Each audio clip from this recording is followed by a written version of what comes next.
Robert, vous êtes responsable du centre des Restos du Cœur basé à Saumur et depuis 3 ans, oui. vous nous recevez dans les nouveaux locaux, Oui, c'est bien ça? Oui. Qui se situent 53 terres, route de Rouen.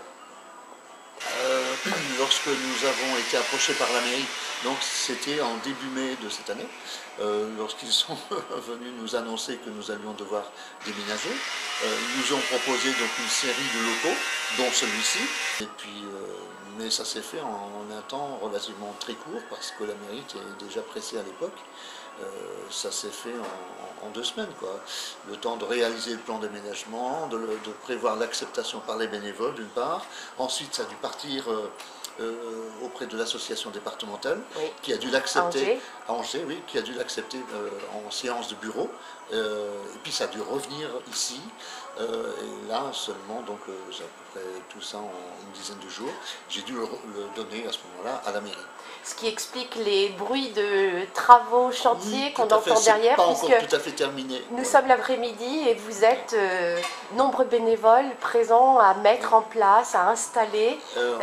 C'est quasiment la touche finale, quoi, tout simplement. Enfin, sur le centre de Saumur, c'est un accueil de jour répertorié au 115, ce qui veut dire qu'on est ouvert du lundi au vendredi et du 1er janvier au 31 décembre. Et on est ouvert tous les matins de 7h30, 8h jusqu'à 11h, 11h30 en général. Quelle est la fréquentation des bénéficiaires? Les bénéficiaires viennent essentiellement le mardi et le vendredi pour la distribution alimentaire.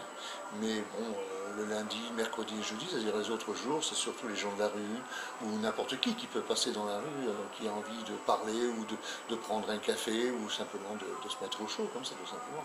C'est ouvert. Ça correspond en chiffres, le nombre de repas distribués sur Saumur? Ah, sur Saumur, ça représente environ, en tenant compte de l'intercampagne, c'est-à-dire 65 000 repas en intercampagne et 160 000 en campagne, ça nous fait 230 000 repas sur l'année. Sur l'année. Vous souligniez tout à l'heure que les Restos du Cœur n'étaient pas qu'une affaire d'hiver, parce qu'on communique beaucoup sur la campagne hivernale. Oui. Vous recevez donc du monde aussi l'été? Oui, absolument. Enfin, l'été à partir du 1er avril jusqu'au 30 novembre. Et c'est ouvert surtout aux plus démunis. Vraiment les familles qui sont en très très grande difficulté. Beaucoup plus grande difficulté que pour la campagne. Ça représente combien de familles? Ça représente environ 250 familles sur Saumur. L'aide à la personne est devenue au fur et à mesure du temps vraiment le grand créneau des Restos du Cœur. Il faut s'enlever de l'esprit que les Restos du Cœur c'est essentiellement la distribution alimentaire. Non, c'est surtout la façon de prendre en charge les personnes et de pouvoir les aider à réintégrer la société normalement, tout simplement. Si on peut les aider à retrouver un emploi, tant mieux.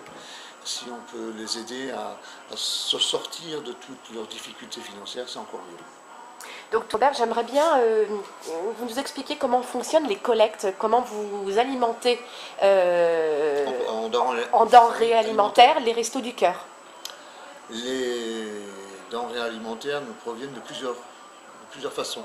Il y a au préalable, le plus important c'est l'entrepôt départemental qui est à Trélazé, qui nous fournit le plus gros de toutes les conserves, etc., entre autres. Ensuite, il y a les collectes hebdomadaires, journalières, tout simplement, auprès des grandes surfaces saumuroises. En local, oui. En local. Ça c'est de cette façon-là qu'on se constitue toutes nos denrées alimentaires, tout notre stock de denrées alimentaires. Dans les Restos du Cœur, il n'y a pas d'argent.